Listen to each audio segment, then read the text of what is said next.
You don't root for your favorite teams. You root for the greater good. You root for the show. You root for stuff like that. Root for the show. That's right. But in the name of safety, somebody in the NFC got to beat the Saints, man. You cannot have New Orleans in Atlanta for the Super Bowl. I'm telling you, that's going to get somebody killed. And given that both of us will be in Atlanta for the Super Bowl, I don't want to die. I just mostly don't want to die. So for the good of the show, actually, I concur. Keep it safe. We don't need another Atlanta Super Bowl with a defining theme is what goes wrong. Amen. First name today, however, is the Eagles.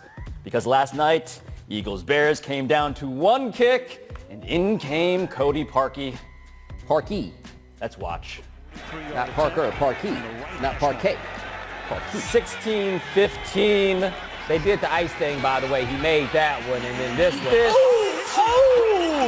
Oh! That is so hard to do. Oh, unfortunately, he wasn't trying to do this. Oh, dude, the life of a kicker. If he had made that, he'd have some glory for about a week. He missed that, he might get a brick in his windshield anytime, any place. They don't care who's around. No, he needs to enter the Steve Bartman Witness Protection Program now because everybody is furious that their favorite sport is the kind of sport where the ball is oblong, and guess what? Stuff like this can happen. Especially if the ball is tipped to the line of scrimmage. Like, the kicker gets the blame. Like, I'm not going totally full sympathy. The kicker does get some blame. There was a tip. But there's nobody else in the stadium except for the other kicker who can even consider doing his job, and all people saying to him is, he ain't no real football player. And I like to think if the ball was tipped, you must acquit, but I don't think that's going to happen. Bomani, Nick Foles. Are you a believer now or what? What's happening? Why are we talking about believing in the dude that led an offense that scored 16 points? What are we talking about here? Did you watch the game? Because I don't feel like anybody could watch that game and come out of it believing in Nick Foles. He threw 2 interceptions in the first half and tried to throw more. In the second half, like after they had won the game, he's old Michelle Tafoya. They had to put the second half graphics on to try to make it look decent. That's right. Even that was like 15 for 24 for 150-something yards. Their defense won this game for them. This is not about believing in Nick Foles. No, I agree. The defense was tremendous. Look, that worked out, but that was one of many hospital balls that he was throwing up there. Golden Tate couldn't have been loving none of that. There were hospital balls. The offensive line, by the way, was tremendous, giving him protection against the best defense in the league by far. But there was some big Nick energy in this game, Bo, and all I want to say... What are you talking about? Is that you are the How creator. Are you measuring this energy? Well, this is the thing. You're the creator of Lemon Booty. All I want to point out is that Nick Foles has whatever the opposite of Lemon Booty is. Based on what? Right? Based on what? The Super Bowl last year, the MVP, and now that. They scored 16 points. That's not great. What are you talking about if they only scored 16 points? But that big throw at the end on that drive, that made it happen. The fourth down at the goal line. The fourth down at the goal line, absolutely. And they called a timeout. It was all in on Nick Foles. Nick Foles, the Golden Tate, and he's living. He is alive, and he is being Why do we have to close to his best self. Why do we have to act like this has anything to do with him?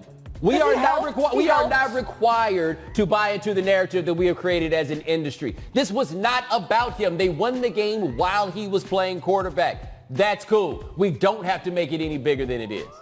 Pretty big, though. What is? Next card! Didn't hear that, by the way. Next name is Lamar Jackson.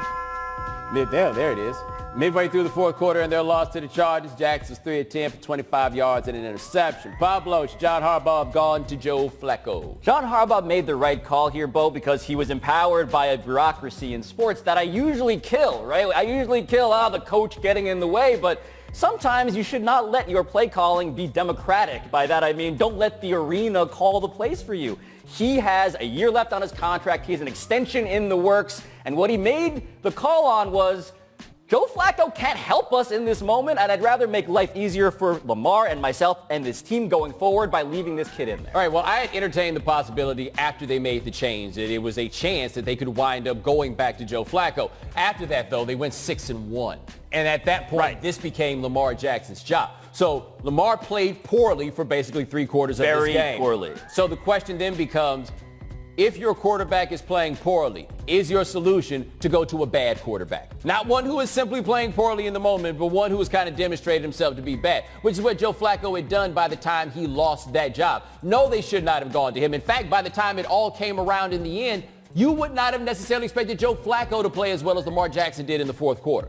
Lamar Jackson, by the end, after that fourth quarter you mentioned, had more passing yards than Phillip Rivers, who was held to 160 by a Ravens defense, which was very good. But I do think it's worth pointing out, as good as that Chargers defense was, it did feel like Lamar Jackson's main talent, Bo, which is to be faster than everybody else, did not seem to come to roost here, right? He looked like he was caught unawares by a playoff speed that was actually faster than him. Yeah, I mean, that's going to be an adjustment that happens with a rookie, you would expect. The other part of this is, and we talked about this before the game, this is the second time that defense had seen this offense. They're running an offense right now that is unlike anything anybody else in the NFL is running. Then they come back out and they're like, oh, no. We have, in fact, seen this before. This was going to be a tough game for the Ravens offensively. Their defense played very, very well. Their quarterback did not play well. Their quarterback is one of the reasons why they lost the game. However, their quarterback is their quarterback. Like, this is their guy. They're in on this now. And they weren't going to make that decision in the middle of that game to derail what the larger plan was. Yes, and after the game, you had Chargers players saying that we had watched the tape on Lamar Jackson, and that adjustment, playing him for the second time in 3 weeks, that mattered because based on foot positioning, it seemed, of the line of everybody involved in that offense, they could predict what was coming, and that is something they're going to have to solve next. Also, they did something that you don't see. They played basically 7 defensive backs the whole game. Not the dime, baby, the quarter. They had 7 DBs out there, which almost seems counterintuitive when you're talking about trying to stop a team from running. The other thing, though, I think, and this is what the Ravens have to consider, they probably need to let Lamar throw the ball more because they were a bit predictable early. Last name. The Colts. Colts cruised to a 21-7 victory yesterday over the Texans, Bo, and have now won 10 of their last 11. So did Andrew Luck and Marlon Mack, did they all convince you they can beat the Chiefs this weekend? Oh, they can beat the Chiefs because the Chiefs can be beaten by just about anyone because that Chiefs defense can make just about any other offense look like the Chiefs offense. They can win it. Now, are they going to win it? I'm not so sure about this one. The Texans had plenty of chances to make plays that would have had them winning this game. The difference came down to the fact that the Colts have a better quarterback than the Texans do, and the Colts have a quarterback who played much better than the Texans quarterback did. Yeah, and I would say that the Colts, we have spent a lot of time wondering, did they adequately protect Andrew Luck, his shoulder, and therefore his career? And this was the game where they proved to everybody, no, we got him. We got this. Marlon Mack set the record, Bo, playoff rushing yards by a tailback for the Colts. They have an offensive line led by my brother Quentin Nelson, who is pancaking people, Jadeveon Clowney, J.J. Watt. No, they have him under control, and it's rolling right now. 10 of 11 is nothing to sneeze at. They're the hottest team in the league still. He's not your brother, Pablo. Like you get to claim all the Asians. You don't get to claim white dudes named Quentin. That is not your brother. If he's anybody's brother, he would be mine, in spite of your attempt to see if he was Asian because you thought his eyes may have been a giveaway. They are something of a giveaway, but I did find video of him taking Taekwondo lessons. So yeah. Pretty close. Welcome to this world, by the way, where you become less white because you took Taekwondo lessons. Okay. Now, for the Colts, though, this is a much more talented outfit than we had seen them have in these recent years. Like, this is impressive what they've managed to put together because, yeah, they kind of burned years of Andrew Luck's career. It might not look like it because they kept going to the playoffs, but they never had a team that looked like it had a legitimate chance to make any noise. This one looks like a team that could make some noise. They look like they could, in fact, beat the Chiefs this next round. I'm not betting on it, but they could. I am leaning that way because they've given up the fewest sacks in the league in this 11-game run. They have the number 1 scoring defense, but after this game, Bo, we have a toast from Jim Irsay to watch. You know me, I'm a perfectionist, guys. I know you guys, and you got more in the tank, okay? Yeah, we do. Like 31 points, maybe, you know. I'm going to leave it at that. I'm sorry, I don't want to be a Scrooge. I'm not Scrooge. I love you guys. Love it. I love it.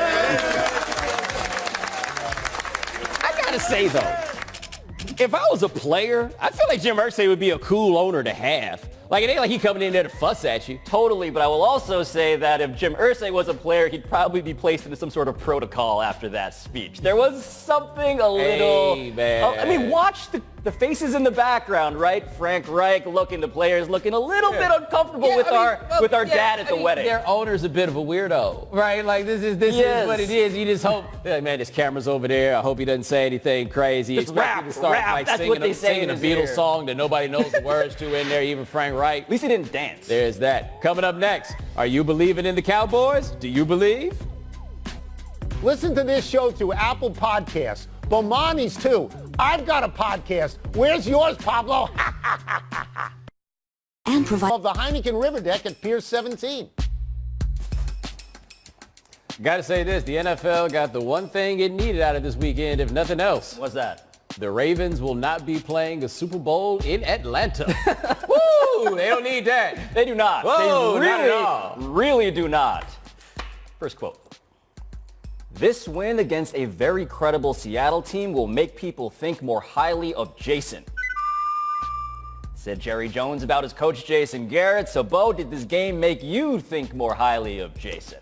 Jason Garrett had the job for 9 years. You think one game about to change my mind about him after he's had the job for 9 years? Whatever conclusion you have about Jason Garrett has already been drawn. Even if they win a Super Bowl with Jason Garrett, you know what you're going to say? Damn, Jason Garrett won a Super Bowl. But you're not going to change anything that you think of him already. Kudos to them for pulling this season off, though, because none of us thought that it was going to end the way that it did. But it turned on defense, and that's not what we think about when we think about Jason Garrett. No, that's right. The case for Jason Garrett is premised on a bunch of results that I do think cloud the process of how good Jason Garrett actually is. The guy did win like the most games in the NFC over the last 3 years, but I don't think any actual Cowboys fan watching these games loves Jason Garrett. And by the way, if you were watching this game, Bo, didn't Seattle kind of beat themselves a little bit? I don't know why they acted like they didn't have a really good quarterback in the first half. Like, I get it. Y'all run the ball. That's the thing. You're going to pound people. They do. But once that wasn't working, why don't you lean on number 3 just a little bit? Like, this is a Brian Schottenheimer classic right here. Yes, a guy who was in Russell Wilson averaging close to 9 yards per attempt versus a rushing game that was averaging under 3 yards per game. But yes, the Seattle Seahawks have this thing where they ran the ball more than they passed it. They were the only team to do it as much as they did in 2018. But by the end of it, it went from a strategy to a religion to like a suicide cult. Why are we doing this? Because we like running that much? Now, but also give this to the Cowboys too, right? They've got those young linebackers in that pass rush, and the game has changed, right? Like, Jalen Smith has recovered from that Fiesta Bowl injury and looks to be the player that people thought that he might turn into. Yep. Leighton Vander Esch has moved in nicely into that inside linebacker / fan favorite position that was previously occupied by Sean Lee, and he's been out there killing it. Like, the personality of this team 2 years ago was that offensive line. Now we look at the personality of that team being its defense. And now we have 2 NFC East teams in the second weekend of the NFL playoffs. Somebody beat the Saints. Quote, Minnesota has fired President and Coach Tom Thibodeau. Tweeted Adrian Wojnarowski. Pablo, are you surprised by this? I'm not surprised by the results because the guy was the head coach and the head of basketball operations, and that was a terrible idea at the time, and it remains so until he was fired. But the timing is weird because he did feud with the owner, seemingly Glenn Taylor, over should they get rid of Jimmy Butler or not? Should they punt this season and play for the future or not? And instead, they fired him after he beat the Lakers by 22. Yeah. Which is strange. The thing I'll say, though, is the guy that the owner probably would have wanted to coach the team became available to coach that team, and that's Fred Hoiberg. Now, it was a little while ago that he became available, but Taylor loves him.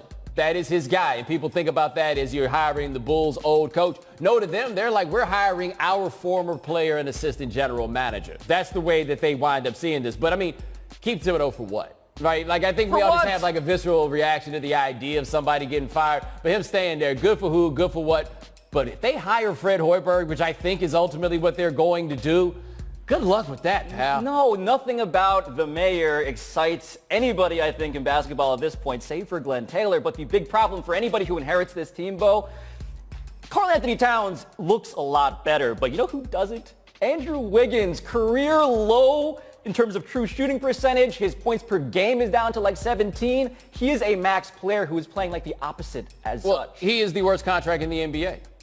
Could we all assume that? Because the problem is now, you can't fake anybody out about Wiggins. Like, there may have been a point where you might have been able to get somebody to think they could unlock this dude and you could sell high. This is year 5 for him. You're stuck under that contract for who knows how long. Maybe the light will come on for him, right? Maybe everything will change and he will become the player that we thought that he could be. But this just looks to be the dude that he is. Right. He looks like a guy who should be better, but really isn't. Last quote. I've had many conversations with players over the years that would warrant that type of description. This wasn't one of them. Said 76ers coach Brett Brown denying the report that Jimmy Butler challenged him in a, quote, disrespectful way while questioning his role in the offense. So, Bo, do you believe Brett Brown? I mean, I know this. Brett Brown says this is not the case, right? Jimmy's people say that this is absolutely not the case. I'm inclined to believe that this wasn't that big of a deal as it happened, right? And on top of that, I then get to the place of who wants us to think that this is a big deal, well, right? That's where it's interesting. This didn't have to get out. Like, this sort of thing happens in the NBA fairly commonly. Why is it that we know about this? Yeah, Brett Brown said to reporters after the report came out, he said, I open the floor to disagreement when I run my film sessions. Jimmy Butler said he wants to run more pick and roll, doesn't like doing the staggered dribble handoff type of deal. But in terms of who wants this to be out, Jimmy Butler, I think, would like to get that big offer, bigger than any other team could make from the Sixers come the offseason. Brett Brown and the Sixers would like to have the star/superstar, depending on your point of view, that's in hand right now. Who else on this team might want the ball a little bit more, Bomani? Yeah, that's the thing. One guy is on record saying, I'd like the ball a little bit more in Joel Embiid. But the thing is, with the Sixers as an organization, they've been so patently dysfunctional for so long that you can't assume that it's not them. Like, the fact that this is out to me is a much bigger problem than whatever they had going on. Coming up next, who you got? Alabama or Clemson? Bears are going to get it and take it the other way. Yes. It's going to be such an exciting play. You know what I realized? What did you realize? Stuff like that only happens to the Falcons. You're still really... It only happens to the Falcons. I'm telling you, you don't remember when that actually No, happened I know. I just keep hearing that you're not a Falcons fan, but you're threatening the Saints and also I don't like the Falcons. No, I still don't like the Saints. Today's number, 5.5. That is how many points Alabama is favored to win by against Clemson in the CFP National Championship tonight. How do you see this game playing out? I mean, I don't see any reason to think that the game is not going to be close. Like, the chance that Clemson has is, even without Dexter Lawrence, they got that great deep defensive line. If they can get pressure with 4, they have a chance to come out there and win that game. If offensively Clemson gets out there with tempo, they've got the ingredients that are typically difficult for a Nick Saban defense to deal with. I just don't know how I bet against the team with receivers that always get open and the quarterback that always gets it to them. Yeah, I'm not betting against Alabama, but let's be clear about something. Alabama's dominance over the last 3 years has not precluded these games from being super close. Last year, famously, overtime, 3-point difference. Year before that, a 4-point difference. Year before that, a 5-point difference. In the championship game, specifically. And so Alabama seems to let teams hang around them, even if you consider them to be the Goliath that they've earned. But here's the thing. They're not letting these teams hang around. These teams are good, right? Like, I think the thing with Alabama is they've been so good and so consistently good that we forget that there are other teams that tend to be on a similar level, at least if they're going to play against them in one game. Now, last year, Clemson had Kelly Bryant out there, and the recipe for beating the Saban team has typically been have a quarterback that can move. Alabama swallowed him up. There was nothing that he can do. Trevor Lawrence can move enough to get this done, and Trevor Lawrence can make throws. Like, I think that this will be a game within a field goal. Like, at the very least, I think Clemson will cover. And Trevor Lawrence is very good, but Tua, man, the only way someone has slowed down Tua this year is to injure him. Other than that, he's mostly been invincible. But you can do it on the in-between. You don't have to hurt him. You just got to get heat. And if you can get some heat, then I think that you got a chance. And if there's any team that's going to be able to get heat with 4 people, it's going to be Clemson. All right. In close, somewhere right now, there's someone out there who owes his best friend $20 that his best friend needs. But he's on the internet giving money to a stranger. Stop giving money to strangers on the internet. Now, look, here's how this thing went, right? Cody Parkey missed that kick. A lot of Eagles fans called themselves cute, found him on the Venmo, and started sending him money on the Venmo. And then when people realized that people were sending Cody Parker money on the Venmo, people were like, je suis Cody Parker. Yeah, why don't you send me some money, you idiot? If that's what you gonna do. Parkey. That's right. Shout out to the people who didn't even bother changing their full names and just went out there and just put Cody Parkey up top. Did y'all get some bread? This is, though, the internet in 2018, Bo. If you go on Twitter, everybody is just reposting memes and posting their SoundClouds and Cash App links underneath. We're all panhandling online. But the thing is, these people aren't even panhandling. What they saw was you're giving money away. I would like some money. They don't really care if the actual Cody Parkey gets the money that they're talking about. No, of course not. not. They're like, why don't you just give this money to me? And it would stop. If you stop giving money to strangers on the internet unless there's some legitimate charitable situation. And even if there is, double check it. I feel like double checking who you're sending money to on the internet should apply to not just random people, but also, like, how does someone get my credit card information every month I feel like there's something along those lines happening here too online, right? We're just sort of like sending things into the ether and hoping we don't get punished, but we will. We will get punished. I feel like everybody now is just going to look for your credit card. Yeah, I regret that. Yeah. And in fact, I am on Venmo, so once that happens, hit me up.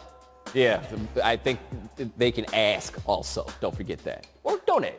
In closing, a lot of you have many strong opinions on who's good at announcing football games, and I do get it. Pero ahora tenemos que escuchar a un hombre llamado Ricky Ricardo. Vamos a ver. When I met you, I thought you were Mexican. You did. So did Dan Le mete el Levitar. pie. Distancia, dirección. Le dio el poste. No, falló. Poste, I know what that means. No, señor. No, señor. I know that too. No, señor. senor. No, señor. No, señor. Los Yo, hijos se van con la victoria. Yo. Everything is funnier and better when you switch to the Spanish language announcer. I'm sorry. Is it that it's better in Spanish or just that they got a different cultural situation that let them do this? Well, I think it is like the bat flipping, right? Like you can flip the bat as an announcer and it somehow seems okay and natural as opposed to trying real hard. Yeah, no, it's always better. Like, why don't we do this for every game? And we have friends I know who call games who are play-by-play guys, but I am sorry. They know they ain't got it like that. In fact, you know what they should do? They should learn some Spanish. Maybe that'll be the Sí, solution. es verdad. Debemos de aprender más español. Oh, verdad. That means true. Highly questionable. Coming up next.